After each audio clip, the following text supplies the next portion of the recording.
Je voudrais aujourd'hui vous parler d'un monument qui semble avoir traversé les siècles sans que les outrages du temps aient pu l'atteindre. Malgré ses 2000 ans, on le croirait sorti de terre hier. Intact, miraculé des siècles. La maison carrée de Nîmes est, avec le Panthéon de Rome, le temple romain le mieux conservé au monde. Et pourtant, derrière ce voile d'éternelle jeunesse se cache une histoire digne d'une série télévisée.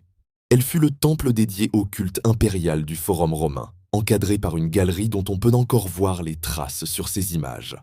Elle dominait l'esplanade du haut de son podium, et les prêtres y accédaient par un escalier de 15 marches. Un nombre impair, ne brusquons pas le destin.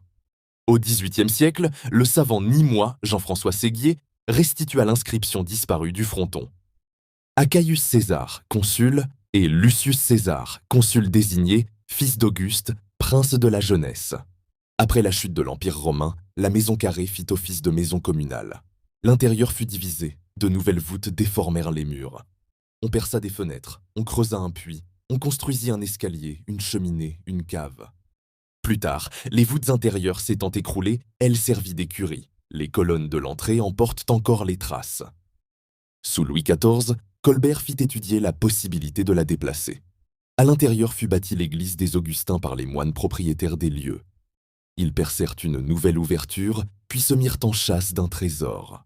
Restaurée en 1822, sous Louis XVIII, elle devint musée 2 ans plus tard, en 1824.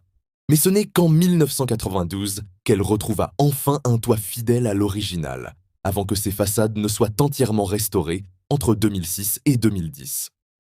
La maison carrée a connu bien des outrages au fil des siècles, mais c'est aussi cette utilisation continue qui a mis ces magnifiques pierres à l'abri des convoitises. En septembre 2023, elle a été inscrite sur la liste du patrimoine mondial de l'UNESCO.